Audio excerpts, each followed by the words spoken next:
Welcome back to Ars Cryptotica. In episode 7, Henry, aka Art For Anarchists, interviews Rachel Deguzman. Rachel Deguzman is both a friend of Henry's and is the president and CEO of 21st Century Arts, a Rochester, New York-based arts consultancy. She has a wealth of experience promoting arts and serves as an ongoing pro bono advisor to several local arts and cultural organizations, and she is on the Unite Rochester Challenge steering committee. Rachel is also the host of a weekly radio show, Up Close and Cultural, on WAYO 104.3 FM. The arts and culture sector, landscape, whatever you want to call it, tends to want to differentiate itself from other sectors of society in terms of racism and white privilege, and it's impossible to do so. I mean, it's certainly, there's a want to do that, to say that, there's some kind of difference in art and culture that just doesn't exist. But you want to know where the hypocrisy lies, in my opinion, and we can talk about this. It's that if you think about what artists are activists in the world today, the majority are represented by they represent marginal and oppressed people. So the fact that the Met or MoMA or any museum, like I remember 2-3 years ago, I think we talked about this, the Baltimore Museum had set aside the entire year's collecting budget for African-American artists, right? Like let's make right on a history of wrong. And the fact that they collect these African-American, Black and brown artists of marginal and oppressed people, representing those people, does not make them, innocent. I mean, it just doesn't. It's not even that it doesn't make them innocent. You have to look at the origins of museums and what they did. They collected the conquest of marginalized and conquered peoples, and that, number one, and number two, the erasure of the fact that Black people have been here since the 1600s. Like my family you can trace my family back to the early Virginians, which is, actually prior to 1619 of the famous 1619 project. So they, along with indigenous people, have been here the longest. There have been waves of white immigrants who have come here. So to differentiate American culture from Blackness is also to belie the history of this country, and it mirrors the type of erasure that's happening, that continues to happen when Black people or brown people or Native people aren't trending. Well, and to say they're trending is, to me, a gross fiction, because what's happening is the sort of backpedaling toward cleansing in their mind the injustice of their past. I mean, it's clear as day what's happening right now. I mean, it's trending, though. It's about a business thing, just like with Black Lives Matter. When you're talking about trending and how that's gross, it is gross, but it's true. I mean, we're in a capitalist society, and Blackness right now is trending. BLM was trending, all last year. And all the corporations were saying, they have a commitment. They had signs in their windows. They wrote all these articles and, send out letters from their boards that how they're committed.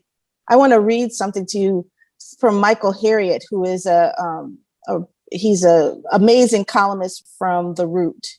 And he says, he's talking about where are all those allies and these corporations now? In May of 2021, when he wrote the article. And he says, remember all those corporations who pledged to donate to social justice organizations?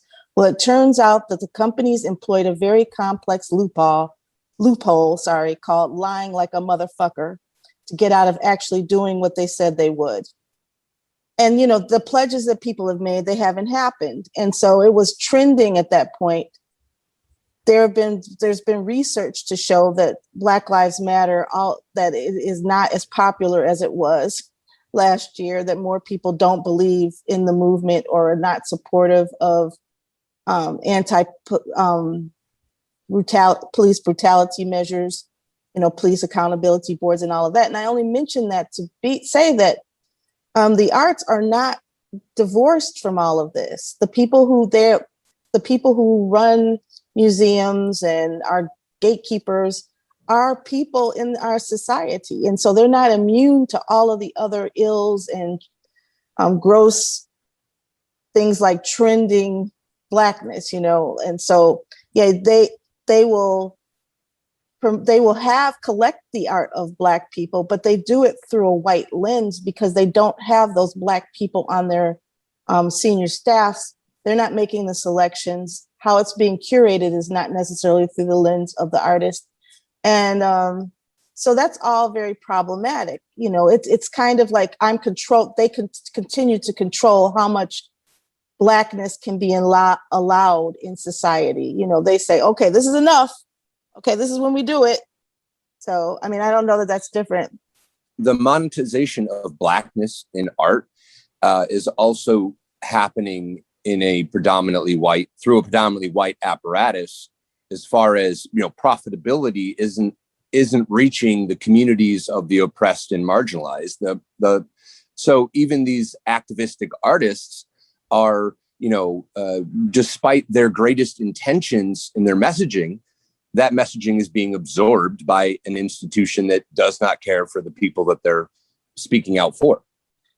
And it's not even that they just don't care about it. It's that we all are swimming in the same sea of racism in this country. So if you go back to Frederick Douglass, who's important to Rochester, where we both live,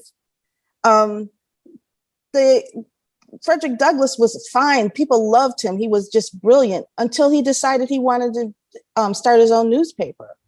And then many of the abolitionists who had been so gung-ho about Frederick Douglass decided that he was no longer their friend, and they had problems with him, and they diminished his capacity to actually be a businessman and run a paper. So, I think that, again, it's gatekeeping, it's curating Blackness. We will say what that looks like, and we're going to be in charge of monitoring it the same way people decide what neighborhoods people can live in. I think that I'm trying to disrupt that distinction between what happens in these institutions and in this world, the art world, and what happens in the other aspects of society, because it's a distinction without a difference.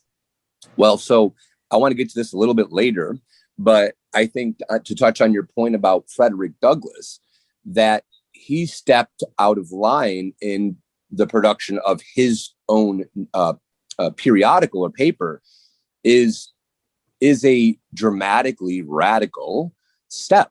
That he's liberating his voice and he's taking control of the content. And so, there's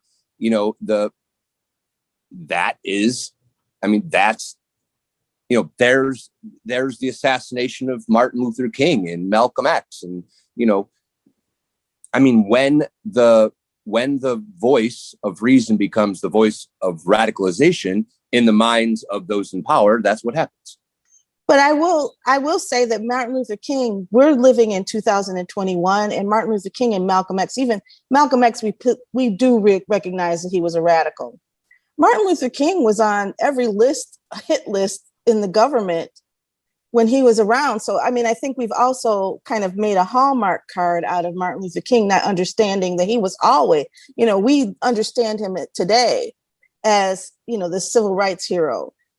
And Black people understood him as a civil rights hero in the day, but white America did not. The majority of white Americans thought that Martin Luther King was an adverse radical and a communist. So, and, the FBI was after him, so I think that I was talking to two guys who painted a mural here of John Lewis. And this group of people are doing these murals around the country, and their vision is to do, these are Black men, and their vision is to do both contemporary and historical murals around the country. Nobody wants to do anything with the contemporary murals. They're having success with the historical murals because these people have been sanctified to a degree and accepted in white America as more mainstream. But the people, the heroes of Black Lives Matter movement are Black, they're female, they're queer, and nobody wants murals to these people who are actually up for a Nobel Peace Prize, just like Martin Luther King was back in the day. So it's also our way of dealing with history. It's not divorced from the attempt right now to actually erase history, through our schools. And, so I think that, not to go too deep into this, because I think we're talking about art specifically, but I just wanted to bring up that, there's this illusion. I've gone to conference after conference after conference where people sit there and they talk about racism and all of this as it's divorced from art and culture, and that art and culture is pure. And then I have to remind people about one of the greatest, most impactful artworks, and I say great, not in good, but great, was Birth of a Nation. Birth of a Nation caused a wave of social, oppression of people. We just, the raid, the actual pogrom in Tulsa had to do with Birth of a Nation and the rebirth of the Klan. So I think that, art's not always good. No, art is not always good. And I want to backtrack for a second, go back to that concept of trending Blackness. I was wondering if you might want to deconstruct the notion of trending and how you're applying it here. Well, I mean, it's sort of intuitive if you just watch what happened, but certainly Blackness has trended, throughout the course of history in both negative and somewhat positive ways, as far as the depictions. So, the whole minstrelsy that happened in the turn of the century, that was a trending of Blackness that was negative. It was negative propaganda, but it also, people were creating art for that, And now Blackness is trending because I think that as much as I can push back, and I read Michael Harriot's article, when people were exposed to, through video, which, is a new art form, through camera phone video, when they've been exposed to the brutality right in their face, almost if they're standing close to it, it's been really hard for them to deny at that moment.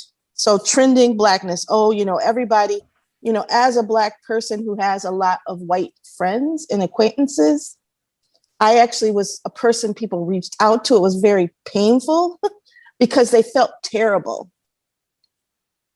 In that moment, they had to, they wanted to understand more, but they also wanted reassurance that they're not that person.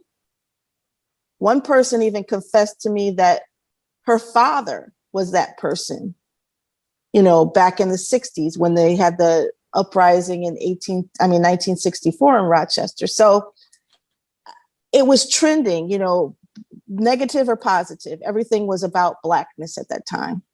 So can we think of trending in a way as a process by which people are sensitized to content and information and foreign realities? I think that's true, but I also think that the reason I say it's trending is because there's lack of depth to certain degree. So when you're trending, it's like, what's the great purse bag to have right now? What's the lipstick? What's the hairstyle? Mm-hmm. And so I think that even with trends, there can be some lasting impact. I don't think what happened last year and, is still happening to a certain degree, George Floyd and Daniel Prude, I don't think that it didn't have any impact. I think that it was trending though, so it appeared to have more impact than it actually did. I think that it's part of the continuum of us moving 2 steps forward and 1 step back. Mm-hmm. But I think that, when I say trending, I'm not trying to trivialize it, but I think it's something we understand in terms of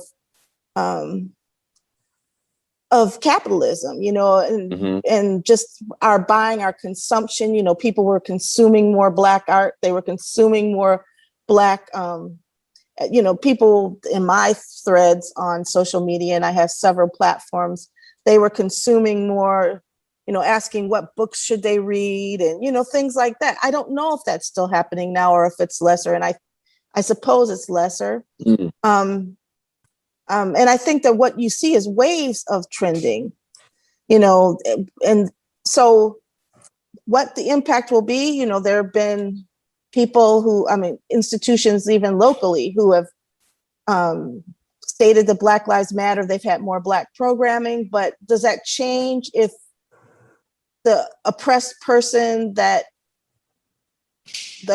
people that we're looking at are different? Do we shift to the latest trending group instead of really looking at institutional equity in a more holistic way? And not forgetting that anti-Blackness is at the root of the American model, so, you can't really get away from it ever. If you solve for that, you solve for a lot of different oppressions. But will that matter will the institutions I'm looking at, how are they making long-term change? If you're having this slate of Black artists, does that mean that you do that every February, which is something that we've become accustomed to? In the Black art world, my friends who are in the gig economy, they work all February, and they may work, Martin Luther King week of that, but then they might not get called to work from the institutions and organizations all the rest of the year. And I was laughing with one of my Native American friends, and the same thing happens for them in the fall. So I think that's related to trending. It's not really an understanding that these artists, this culture is part of American culture. It's more like, it's more programmatic than that. I just wonder if through the lens of platform and the development of platform, the validation of voices that matter through platforming, that trending could somehow be co-opted or, redefined in its nature and impact. Is there a way to make it less superficial, the concept of trending, do you think? I think the whole idea of doing it yourself, which is what I've tried to do. I worked at major arts institutions. And so I'm trying to take all the skills and the connections that I acquired at that time and apply it to working with the Black community of artists and trying to experiment and innovate and not worry about what the mainstream arts institutions think about that, or, and it's very difficult, but it's also necessary in my mind. And that doesn't mean that you don't work with those institutions. It's just that you don't follow those institutions, and that you don't change your content to be palatable to those institutions. So being controversial is not a negative. I also want to say, you are, in my life experience working with you, what I would consider an aggregator of, groundwork and content, that you work at the ground level with activists, artists, activistic artists, people at every level and institution, as you were just talking about. And one of the things I think, like going back to what we were talking about, the trending of Blackness in art and the collection, sort of the frenzy of collection of Black and brown artists, that the messaging and the intention of the artists, so their activism is real, honest, full of integrity, and now somewhat lost to the process of being consumed by, the larger institutional machine. But is there an aggregator that can take that messaging and sort of gather that messaging into a single platform and give it the power that it deserves? Or is that something that's too big? Is that out of reach? I have a couple of responses to that. First of all, I'd say, is that something that's necessary? That's something that the major institutional world has told us, that validation by these institutions means you've made it. I would argue that maybe the way to disrupt that is to assume that that may not be true. And that's already happening with some of the funders. Now, whether that's a trend or not, I don't know. But what major institutions are reaching out to people like me and people in, the people who are activists, whatever you want to call that. They're reaching out to, because they found that they need to be engaged with us, or they can't get funded anymore. Not by the major institutions, the Ford Foundation, the Kresge Foundation, and Kresge was really the leader. Ford gets a little bit more exposure over that because Darren Walker is such a charismatic person. But, the trends in funding are really driving some of this engagement of Black artists. And what it behooves, for me, what does that engagement look like? I'm not anti-engagement or anti-institution, but it has to be more centering the people whose voices have not been centered before, and really understanding that their voices matter. Not, Black Lives Matter, but their voices. And I mean their voices artistically. I mean their voices politically. And as Toni Morrison once said, all art is political. She had there's a whole quote that I don't have in front of me about what she thought of art not being political. And that leads me to talk about what activists are. So you talk about activist artists. They're activists because they're fighting oppression, but they're really just artists expressing their artistic voices, which happen to be counter to the culture, the general culture.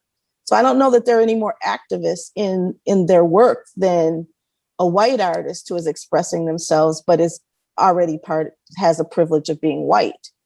It comes across as activism, but they're just telling their truth. Well, so and John and I on several of our episodes have sort of got around to what art is, and in my personal life, I see it as sort of a grandstanding of intention. That outcomes, for me, it's about documentation of our time and place. You know me, my work well. We've worked together. We put on shows. Right. Intention is everything to me. And so when you say art as activism, I mean, I can see all art can be political. I don't see, unless one defines genuine art as political, it's hard to say that all art is political, because I don't believe all intention is political and or bearing witness to one's time and place. I mean, in particular, you could see where pop art has drifted since the 60s and has become really sort of generic and, in my humble opinion, useless. But that's because of the professionalization of art, though, because that was an intentional with the establishment of the NEA and all of that. There was an intentional professionalization of the art. So whether all art is political in its intent, see, I might differ with you there. In its creation, it's political because it's contextualized by politics. I mean, you can't really, even if it's personal art you're producing. And what happened with the professionalization of art is you've left out a lot of makers.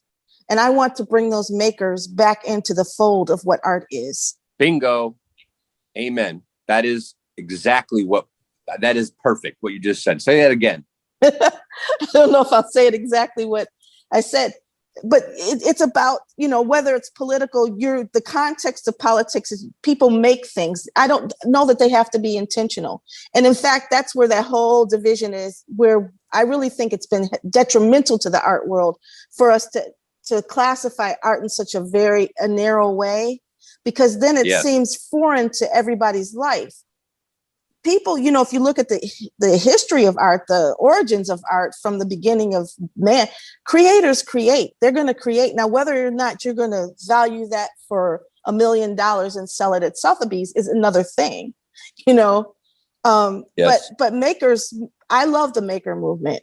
I've had several shows with Dan Schneiderman, who really has been pivotal here in the maker movement. I love the maker movement because I think it helps disrupt what art is. Yes. And, bringing this back to one of our major focuses in the NFT art market, which you and I had that aha moment about, the NFT art market, which is in its infancy right now, is a way and a means by which the maker movement and makers can take back control of their messaging, their content, their ability to make a living, to participate in dialogue, to engage, to group, to organize. There's so much about everything you've said in your work in liberating the makers that are left out of the system by that professionalization of the arts, that's what this NFT movement is going to be capable of if it's organized, if it is adopted, if it is engaged by those left out makers. And I really look forward to trying to bring the fray, that the sort of degenerate voices, the people, not degenerate, I don't mean that literally, but that they have been labeled as degenerate and left out, that there is a way back in and by your own hand and within your, keeping it all within your control. And that's what the NFT movement is about.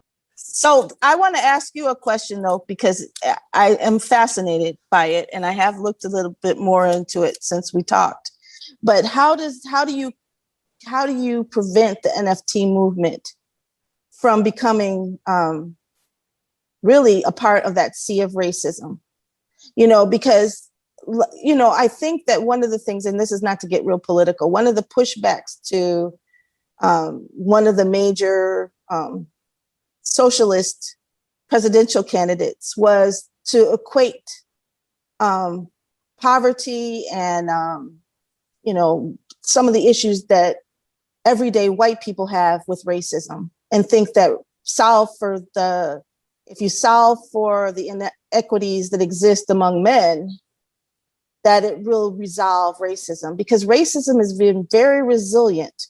If it's a labor movement and every movement in this country, it's resilient. It persists. Even when we're talking about movements that are established to make things more equitable. Mm-hmm. If we don't solve for racism, and that's why that's become my work, because if you don't solve for racism in any of these movements, then it just persists to be another movement, and then what happens to them? They fail, because for the same reasons that racism is corrosive to our society in general. So here's how. So at its base, the NFT art revolution, so to speak, and it's not just about art. I mean, it's really about the tokenization. It's about within the arts. It's really about provenance and establishing identity and the prestige of a voice. But the thing about the NFT platform is a technological advancement. It's decentralized, meaning that it's about self-governance or community governance.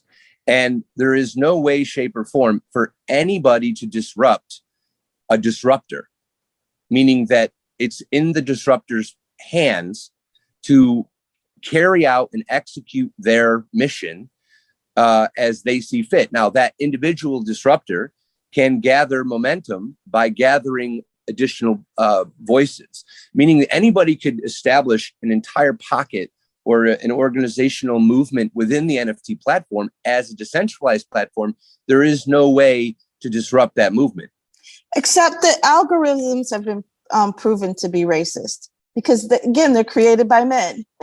No, but see, that's the whole point of decentralization is there is no critic that's overseeing the content, right? So now, does that mean that you can avoid racist content within that decentralized platform? No, but it does mean that there's going to be no algorithmical interruption of said disruptor movement for Black and brown bodies, or whatever is the social justice cause that's organizing within the platform. I mean, all the work that I've done in the last 4 months in the NFT platform, I would say, and I mean, John can touch on this, there's nothing else like it.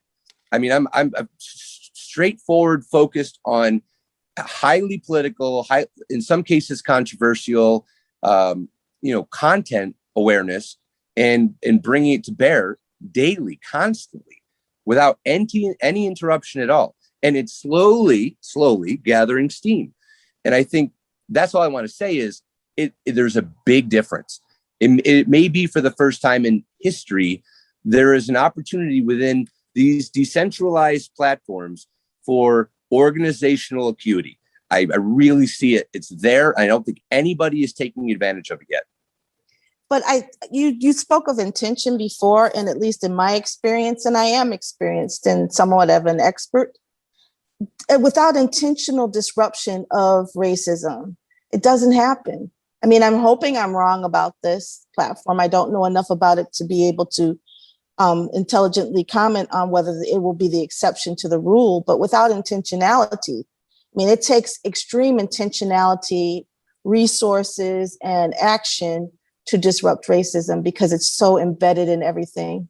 I mean, because we can think about off the top of my head, I can think about several ways that racism could make it less equitable than the goal.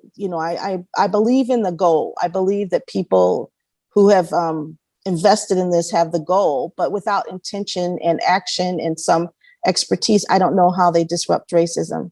And I think that's my point across the board in art and in technology and everything else, is that it really does require disruption, and really, really intentional disruption. It just, I guess, the goal to be more inclusive it can correct for almost anything, even gender, where it doesn't for race. Let me ask you, and you can go in a little bit more about what your work at the Black House, but so my project, which is sort of an anonymous, not anonymous, but just, it's not about me, Art for Anarchists, right? I could say in a matter of, a day, we could sit down, set up your project, the Black House, and all the work that it encompasses in the past and moving forward, and build a project for the Black House in the NFT world that you, with your fire, with your passion, with your relentlessness, with your voice to disrupt intentionality or to maintain intentionality, that you could be the person that you say, and I know you mean, is there aren't many out there. And that's all I mean to say is that, you are the person that belongs at the beginning of this movement. Somebody like you with your Black House, with your intention. And, and we've worked together, where my intention lies. And that's what I'm doing. So, I'm just saying that, is it a perfect world? No, everybody is on the outside looking in still. And there's not a lot of lofty integrity that's come to the space yet, because it was situated in more of a decentralized financial movement with cryptocurrency.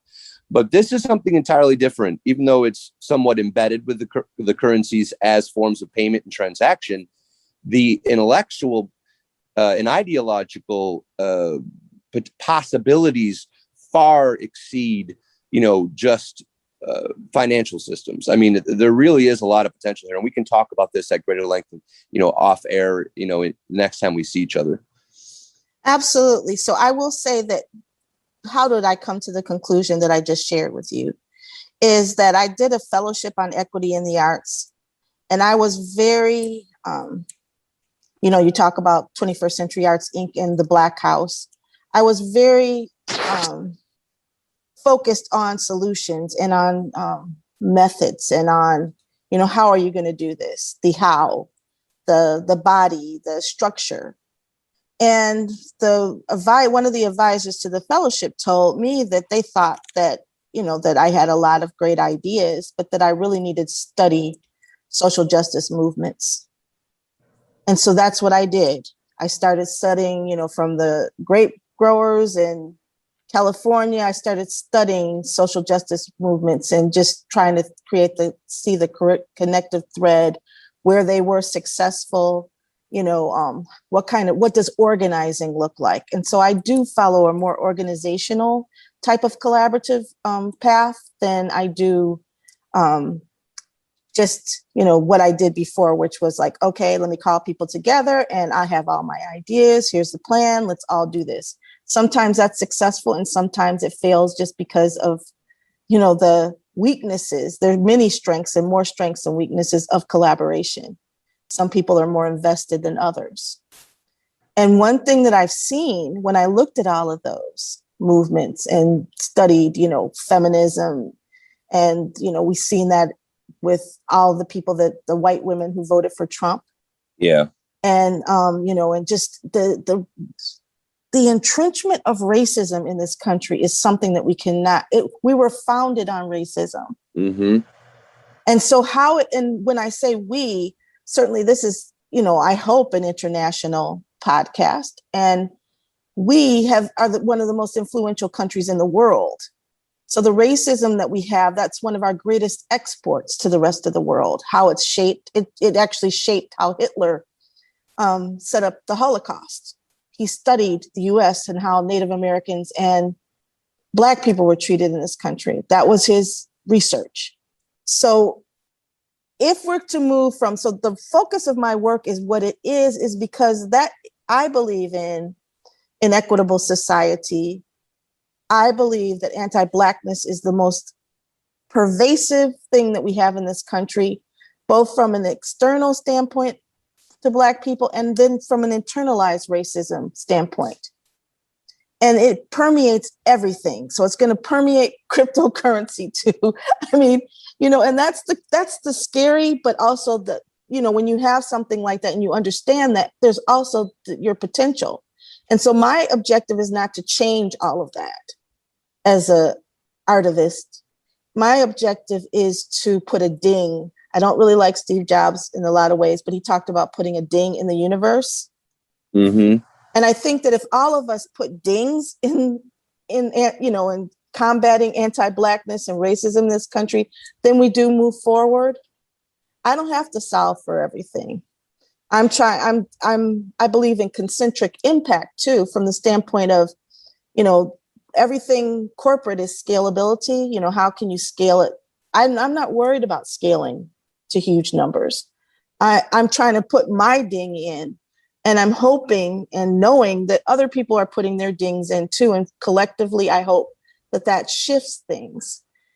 So, I've gone from trying to get, every seat in the house filled at a performing arts center, how to, you get to be the top something, to actually just really trying to have outcomes on a smaller scale, and that may not put me on the top of list of activists in the country, but that's not a goal of mine. Well, you're at the top of my list, that's for sure.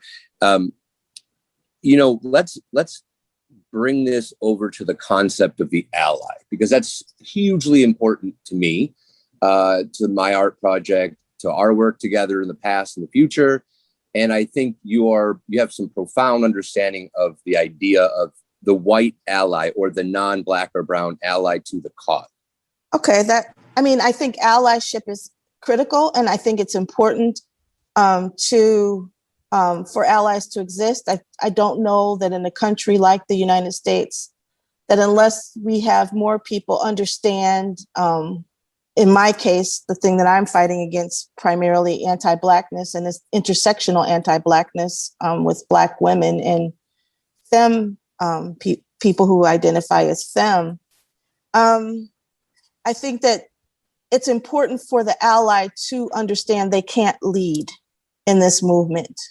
And I think that's so going back to the Frederick Douglass story we talked about, or his impact. Frederick Douglass is the expert on the oppression that he experienced, what slavery meant to the enslaved, what it meant to be a free Black man in this country when he became free, and what equity looked like.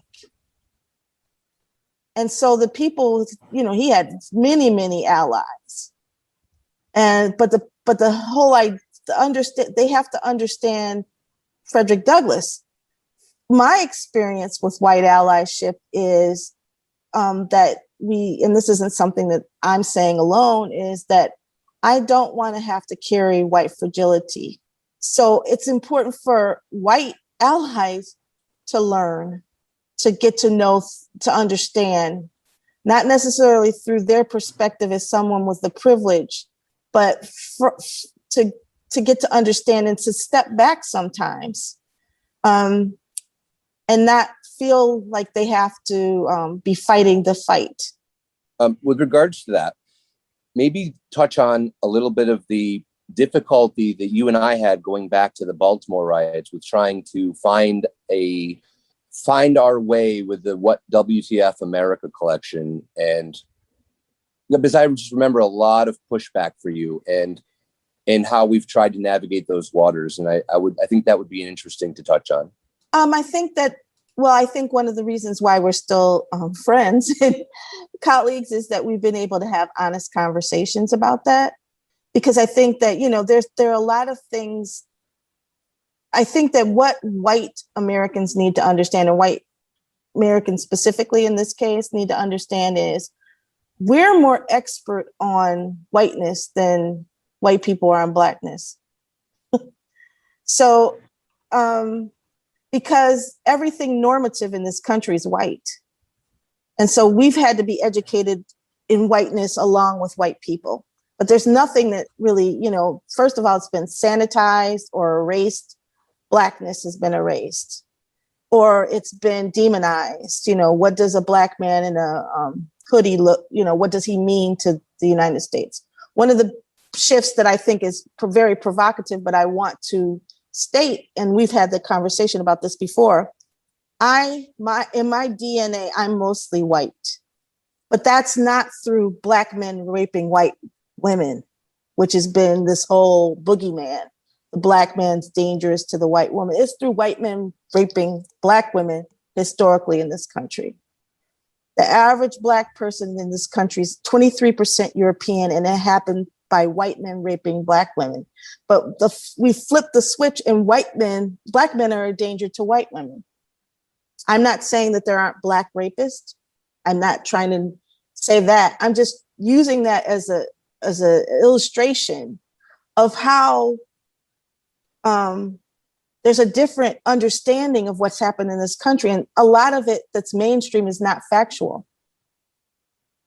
And so if people want to be allies, there can be an ally who sees Black people beat on the street and is horrified that they're paying a policeman who's beating a Black person who doesn't have an arm, is not unarmed, and maybe was stopped because they had their tags were expired. There can be horrified and still not believe in the equality of Black people. Those two things coexist more than we would like. So when we're working together, and I'm taking it apart from the two of us, there has to be an understanding that, first of all, what's happening, the latest wave of oppression in this country is related to the roots of Black people in this country. The idea, it's hard to work with anyone that doesn't understand that there's a debt owed to Black people, even based on capitalism, on the laws of capitalism, there's a debt owed.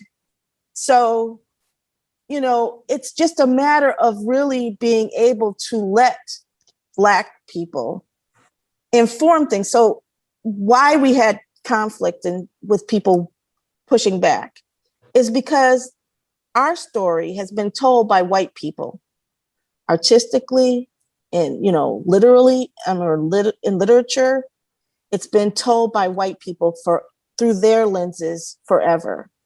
A lot of the things that are considered Black classics, like Porgy and Bess, for instance, and, was written by a white man. So there's a lot of pushback because there's a feeling that our story should be told by Black people through authentic lenses. So we've had a lot of conversations about how does that work? Especially in this era of Black Lives Matter, with this heightened awareness of Black Lives Matter on multiple levels. How does a white artist share their perspective on something without it becoming the dominant narrative?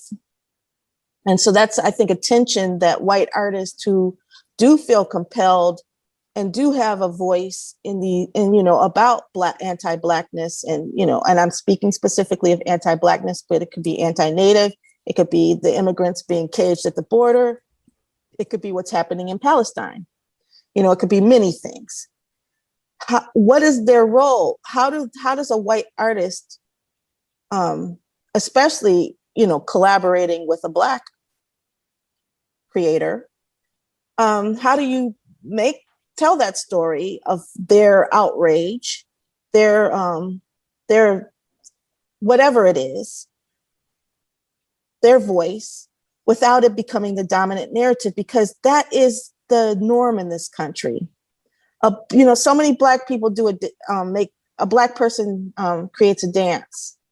A white person does that dance, that same dance, and copies that dance, and it becomes the social media norm, and everybody credits, you know, it's like with Elvis. well, even more recently, it happens all the time. And, you know, it's been in court. You know, it's in court. That's the place it's being settled more, is in courts, where people are being sued for doing that. So we have a tendency in this country to take Black, first of all, we have, what's his name? Steve King, Congressman Steve King. He said that there was nothing that was created of worth in this country that wasn't created by white men. And that was, what, 2 years ago? Mm-hmm. And so there's this whole way that Black artists are erased. And I mean that, and not just art and visual art, but in general, Black culture is erased or it's appropriated. And until there's more equality, then it's an issue. And so, yes, there's a lot of pushback, you know, and the other part of WTF America, I got it and I felt it. And I thought it was an important perspective to have out there, but it's also a very white perspective. Even if it has content, because Black people and people of color have known how fucked up this country has been forever. I think that the realization of just how bad it is more recent for a lot of white people. And that's why it became, you know, when Trump was elected, it was like, oh my God, the world's on fire. And the world was on fire before for Black people. I mean, they weren't shocked that Trump would be elected. I mean, I think it was hurtful that he was elected, and was a reminder of how horrible racism still persists in this country, because it really was racism. Because that's how white women were able to vote for Trump, even when he talked about grabbing women by the pussies, because racism has always trumped gender in this country. Amazing. Mythology that art and artists are pure and more humane than other people in areas of society. Don't you hear that? I do. You know, let the artists lead. They'll, you know, I hear it all the time. I went to conferences in New York City starting in 2001 for, you know, art, when I worked for Garfig and Dance. And those, you know, it started out community, you know, how do we get connected to community, which is, you know, really just how do we get connected to Black and brown people? And, you know, and we've had conferences on diversity, then equity, and all these kind of things. And, you know, we keep having them. And, you know, I go to these conferences and you have people from the podium talk about, yes, if the artists lead, they'll change the world. The same has been said of women. You know, if women lead, they'll change the world. And they're talking about white women when they say women, you know, and the idea is that that we're more pure than anybody else. A lot, you know, I think we've seen how pure women are. You know, with that one crazy woman, I don't even know her name, and I don't even want to speak her name, in Congress right now, who's harassing people and QAnon, whatever. That, you know, the same thing exists in the art world. And I go back again to that pivotal, you know, in any film school, it's considered one of the greatest films ever made, if not the greatest, Birth of a Nation. You know, he had an agenda, you know, he had an intention. And he was trying to retell the story of slavery and the Civil War, the lost cause. And He created the cinematic giant. Well, that movie is actually considered bar none, the single most impactful by its outcome and how it changed the landscape of the country, the most impactful movie ever in this country. Right. I did this in Gibney Dance in New York City. I did a whole workshop on it to just really connect people with how, first of all, how harmful art can be. But I flipped the switch. I said, okay, look at, the first half of the workshop was, really going through and chronicling all the ways it was harmful. And then the second half was, okay, if this was so powerful, you were there. If this was so powerful, how can we harness the power of art, to actually make change? And it doesn't mean that one artist has to do that. It means, how do we put a spotlight on all the art that is disrupting notions of racism, of superiority? And we're living in a very strange time where I think there's an opportunity to really have impact, because I think that it's at the forefront. And so everyone that's concerned about Black Lives Matter will not be in the street. And they shouldn't feel bad about it. But I think, what does the art sector do? And that's where I come in, the work that I do. I'm trying to curate, I'm trying to commission, I'm trying to do everything I can to put as much Black art out there, not to be political per se, but because I believe that Black art, through the authentic voices of Black artists, will be disruptive to racism. You look at the Black arts movement and the impact it had in this, from the 70s and 80s. I think we see a continuum of Black art from jazz on, or even before then, where you actually have people putting enough out there. Frederick Douglass knew intuitively, really brilliant advertiser too. He understood that he's the most photographed person, at least in the United States, in the 19th century. But he was very careful of how he would allow people to photograph him. And he knew that all these images of he as a Black man were disruptive to people's preconceived notion of what a Black man was.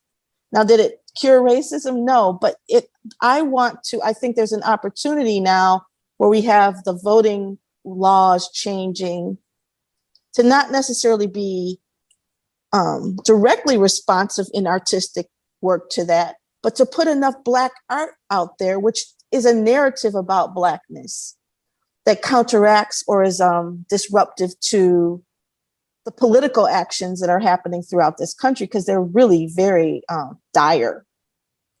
And I'd like to add that I do think that at the center of any possible success is going to be a strength of aggregating all of these sort of disparate dialogues, even though they're all working toward the same goal.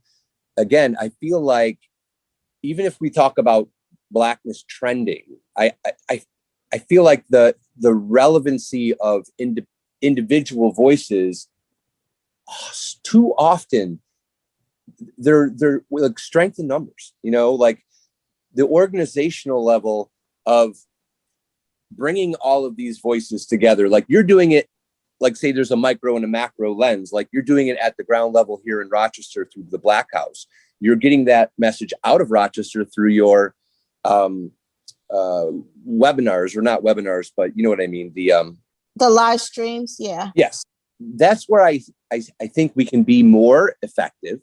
We can have, I'll just give you a for instance, like in the world of Twitter, right? I know Twitter is grossly abused, and it a lot of times it's just sort of, everybody's a soapbox for themselves, but I've seen very effective use of Twitter for networking. And I see this sort of like exponential growth rate of impact as more and more like-minded individuals start to work off of each other in that area.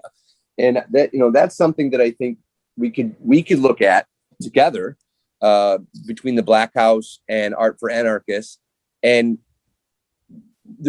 amplifying the messages and slowly getting more of these artists in the Twitter world, getting all of us networked together, and that is a powerful step forward, I think. Yeah, it takes resources, but what I learned from labor movements is that it's the local action, it's on the ground action, and I think that's still true. I think that what I'm trying to do is get more resources, because certainly one of the things the challenge is that this kind of work is not well funded.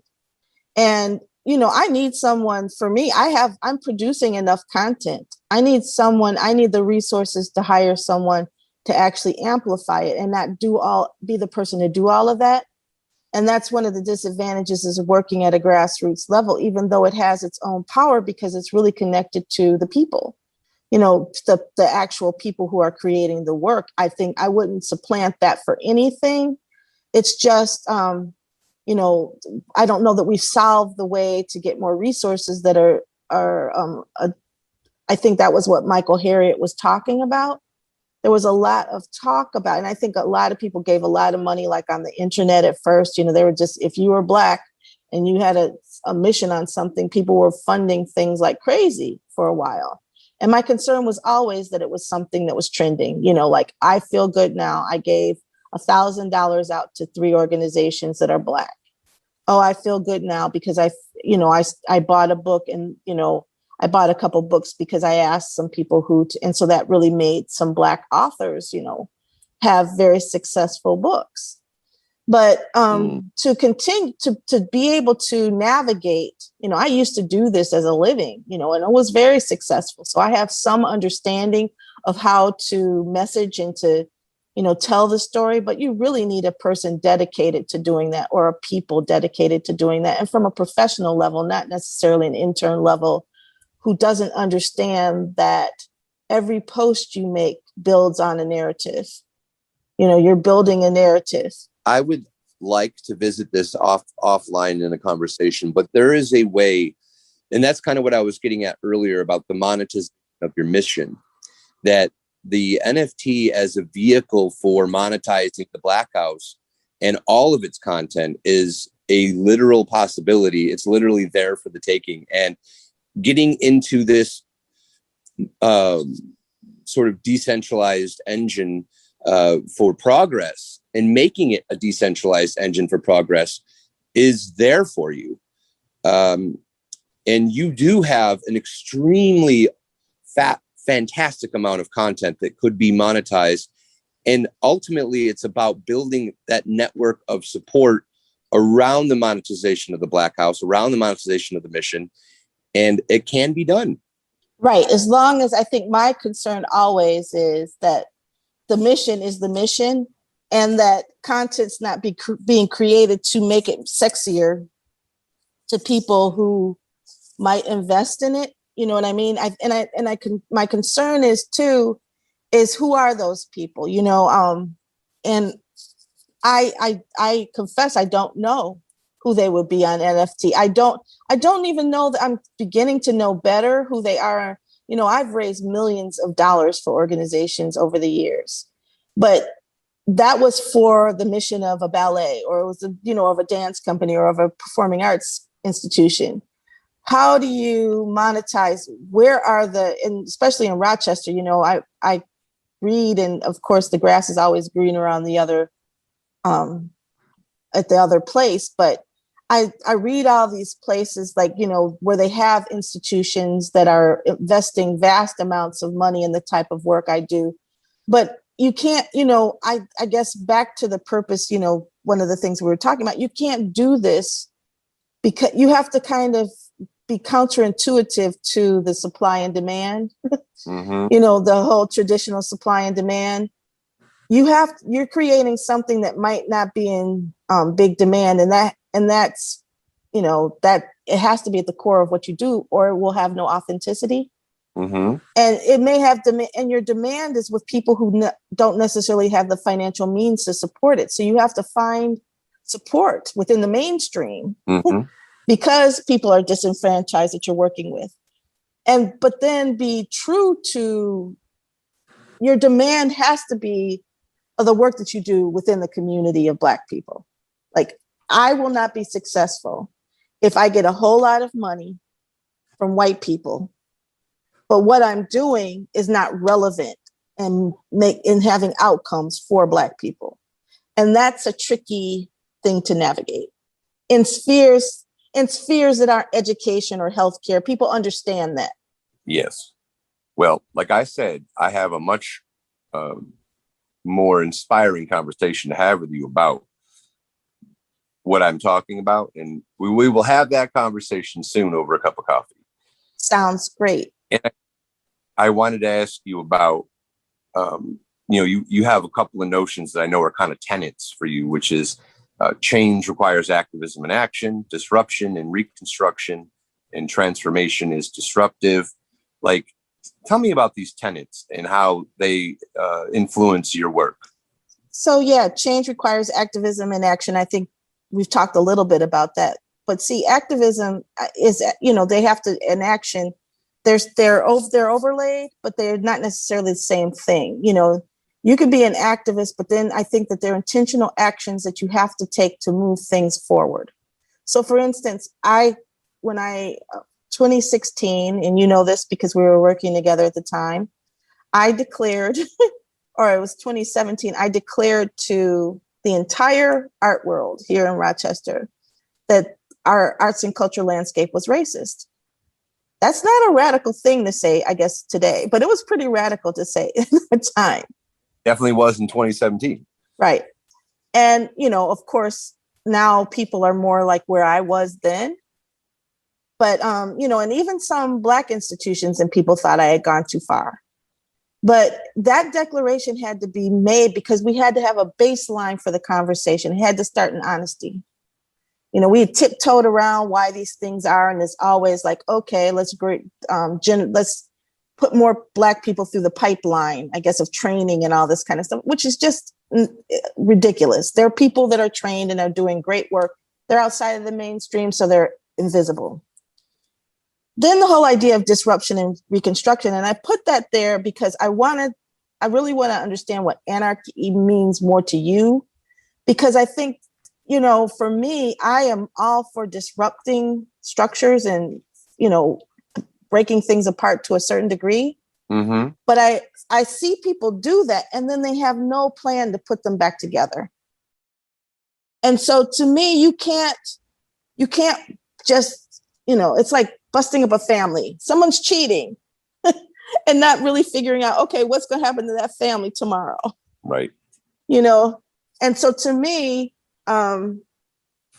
you have to work on parallel tracks of disrupting the status quo, but also working to recraft what that status quo then becomes, or shifting the paradigm. And what does that building the new paradigm? Mm-hmm. Because otherwise you're not only not moving forward, you're kind of moving backwards to a certain degree. So I think, and there are many, many examples that I've seen in this past year of where people just have blown things up and not really thought about what the impact will be. Mm-hmm. The other thing is transformation is disruptive. The whole idea, and I will credit this whole saying, it was like an aha moment at a conference. And it was from this performance artist in New York City. His name is Miguel Gutierrez. And he said, transformation is disruptive. And, I don't think I heard anything else the rest of the conference, because I'm thinking about what that means and why people are so adverse to, they love the idea, transformation, it's on the headlines of everything, but they hate the idea of disruption. Even though when you look at the whole idea, you look at a kitchen, if you really hate your kitchen and you want to change your kitchen, the things are going to be torn out. You're not going to have your stove for a while, and all of that. And then you get your kitchen. So how do you then help people understand that in order to move forward in equity in art, that this will be disruptive? It may mean that some people who've been a part of this paradigm for a long time have to go.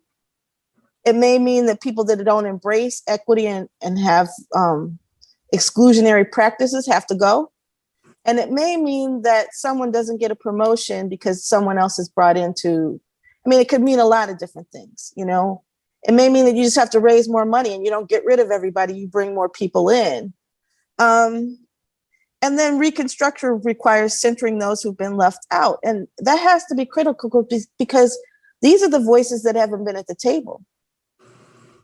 These are the voices that have been erased or silenced. So how can we move forward unless we center them for a while? And so that goes into another concept. It's called decentering whiteness. And that's a frame that I've embraced because I love it. You know, what does it mean to be, to decolonize? We are a colony, you know, we were a colony, but Americans don't think of themselves as a colony. We don't think of, you know, our colonial past. So, but decentering whiteness means not eradicating whiteness. It means it doesn't get centered anymore. It gets put to the side, you know, it's not the nucleus of everything anymore. Maybe humanity is the nucleus of it. Or maybe that you have to center those people who have been left out for a minute in order to get to equity, because all of the advantages and privileges have been with one type of people for a while. And then the last thing is bye-bye to diversity that I mentioned to you that I wanted to talk about. Diversity being representation. And actually in this work that I'm doing now, that's where I began. I began with diversity in the arts. I had a symposium. And, but I had a lot of pushback from the Black community when I was doing this work. And it took hurt feelings and reevaluating things for me to realize that they were right. All diversity means is putting Black and brown bodies in white spaces. Mere representation. It does not mean that there's any shift to equity. Yeah. And, you know, I feel like, and so I feel like diversity is like a Band-Aid on an amputation. It's a tool, and it's illusory, and it's ultimately inconsequential because, like you said, it's putting it into white spaces. The whole concept of diversity is sort of like a mapping around the problem.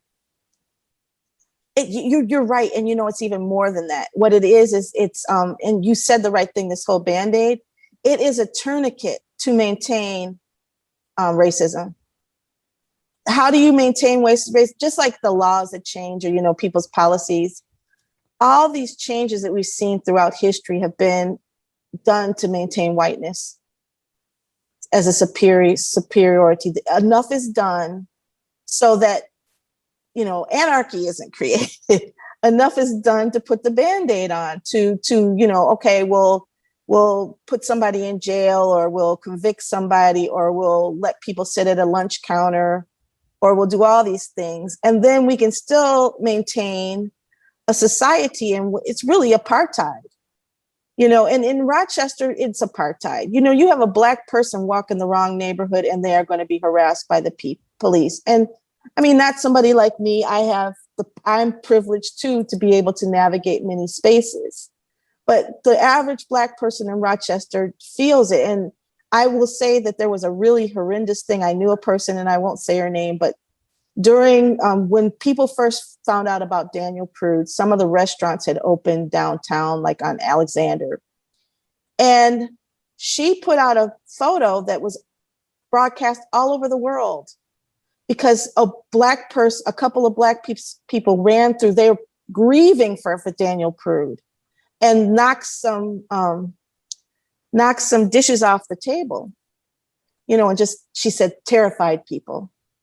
And it didn't look that terrifying to me, but she posted it on Twitter and it went around the world. And my question to her was, what are you doing eating outside at a restaurant less than a mile away from where people are grieving in the public sphere about the murder, the police murder, or the lynching of a mentally ill Black man in Rochester? To me, it reminded me of the lynchings where people would come and have picnics. How can you be down the street and just be so divorced from the pain and anguish of people, of Black people in this city, a city which is mostly Black, by the way, and just be having your lunch and then say, oh, well, you know, restaurants are losing money. I get that, you know, and I feel like two things can exist at the same time. We need to be able to find ways for restaurants to be able to reopen, and you should not be eating outside a half a mile away from where people are having a protest, and then post a photo that goes around the world and depicts Black people in a certain way. You're continuing the narrative. So I think that, you can't say Black Lives Matter. That tweet also was completely out of context. I mean, there was no context for why that happened. There was no links to Daniel Prude and the, instigating, truth. So.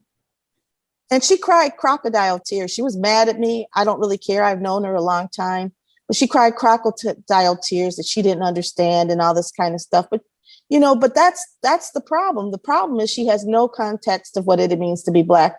And it did not, even though she may say that she believes Black Lives Matter, it did not touch her enough to understand that let's have a cocktail down the street from where people are doing this might, just be gross. I mean, it's gross to me.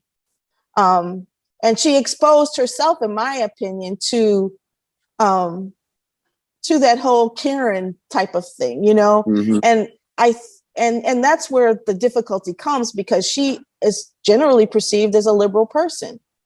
And I'm not saying her name. I think you know who I'm talking about. Yes, I do. But I think but liberal people, do you understand the complexity of liberalism? I do. White liberalism. And I think that that's one of the things that where diversity becomes problematic, because if these institutions are led by liberals like that, and she's not a horrible person as opposed to other people, I think she just exposed one of the difficulties in allyship. Mm.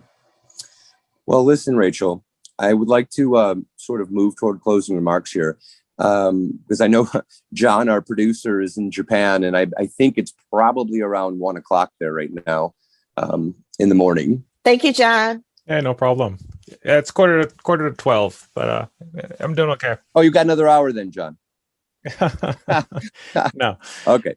So, Rachel, you had mentioned about anarchy, and I just want to give you a little brief history about the origin of the project's title, Art for Anarchists. So the origins of the DeFi, cryptocurrency, blockchain technology, up to and including now the NFT, non-fungible token monetization revolution, goes back to the cypherpunks, which were, they loosely saw themselves as anarchists. And the way in which they saw themselves as anarchists was against the institutions that were particularly oppressing marginalized and oppressed people in lower income brackets, the unbanked, the uninsured, in particular the unbanked. They abhorred the monetary system of capitalism as it's employed around the world. And these cryptologists that were formerly, a group of them that were formerly in the CIA, they were all part of the US government, and they had retired or moved on. They got together in secret and started to think forward and think about what a decentralized economy might look like. And by that, I mean an economy that could not be taken over by existing apparatus. And these cryptologists, it took 20 years of research. And, the most famous of these cryptologists and early technologists was a man by the name of Satoshi. Yeah, he was the, father of Bitcoin. Excuse me. But so the whole point of the lure of anarchy in the title is a nod to this zeitgeist of disrupting systems of power, age-old, ingrained, seemingly unstoppable systems. And along comes, after decades of research and work and partnering between these cryptologists, the birth of Bitcoin, which was extremely controversial and seen as a farce and a pyramid scheme and this and that and the other thing. But slowly over time, it evolved because the core technology, something called blockchain, was then reimagined by another technologist, Vitalik Buterin, who created Ether, and to the basic idea of a monetary system that could run decentralized and free of the control of governments was now added the ability to build e-commerce systems on top of that blockchain technology. And that was the invention of Buterin, the idea of a smart contract. And that started an endless array of possibilities. So when I use that Art for Anarchists, it's in the context of, in the spirit of disruption and in praise of the idea of decentralization. So the fundamental concern I have for you, for me, for any activist-minded individual, whether they're an artist or not, is that here is the birth of a technology that is fundamentally decentralized and capable of developing, microsystems, movements, economies around, missions, particularized goals, etc., that can do so unhindered by outsiders. And that's the reference to anarchy. It's actually a reference to the birth of the technological movement that has given rise to the NFT market. I got it. So for me, I will use a pop cultural reference, Daenerys Targaryen, or however you pronounce her name, the mother of dragons in Game of Thrones. My concern is as a Black person and as a student of history, that when people say that they're creating it for the masses, that they don't include us, and that the laws of people who come from the CIA or they coming from any kind of superior perspective, and that's not just a national perspective. You mentioned, and I don't know anything about him, but you mentioned that the creator of Bitcoin was from Japan. This can be true all over the world. It could be, it's not just South Africa. It could be Israel. It could be anti-Blackness is so persistent. It's okay. Well, what it means for you and for me and the people that I'm trying to advocate for, to work with, to be a student of, are not included. And it doesn't take algorithms for that to happen. It's just that all of these things, even if they exist virtually, are man-made, and and men have not been, it's just, I think we have to do it virtually, and we have to do it in these frameworks and platforms, but we also have to be working at the grassroots and through our local and state and national and international communities to combat anti-Blackness. I was talking to Jeanette Jemison, who is one of the co-founders of Ganonigan State Historic Site, and we see a lot of similarities in that. She is really, her goal in many different ways is to both advocate for her people, but also to combat the pervasive anti-Native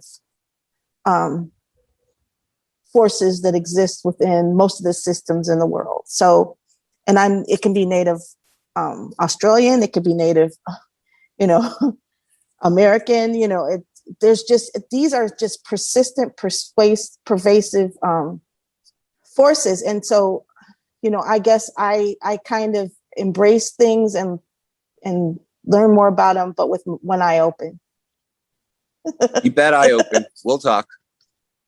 And thank you for joining us today. It was a eye-opening experience as always. I love our dialogues, and I think you made a great contribution today to, getting this documented, and this conversation for other people to hear is really important for them, for me, for you, for everyone. Thank you, and congratulations on the show. I mean, I've enjoyed speaking with you today, but I love to see where you go with things, Henry. I appreciate that. And we're going to go places. We got lots of work to do. All right. The work never ends. And I look forward to having you back on the show, at some point in the future, if you have free time. Okay. Sounds good. And John, it was a pleasure to meet you, and great luck with everything you're doing too. Yeah, I hope we speak again. Thank you. Take care. Bye. Bye-bye. Bye.